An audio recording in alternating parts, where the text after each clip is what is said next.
recent? Yesterday. Oh, ang akala ay 2022 campaign ads to.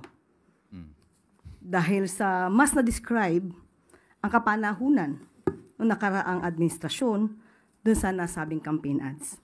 Unang-una, meron silang sinabi, teka lang po, tungkol sa madilim, wait lang, saan ba yan? Ayun.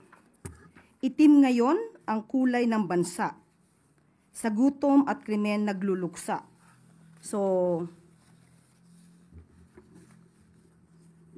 pag sinabi ba natin na itim ngayon ang kulay, mas madidescribe siguro natin nung nakaraang administrasyon na sobrang itim at ngayon ay papaliwanag sa panahon ng kasalukuyang administrasyon.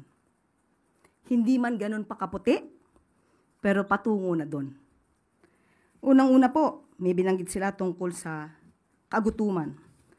Tandaan po natin na ayon po sa records na rin po na naibaba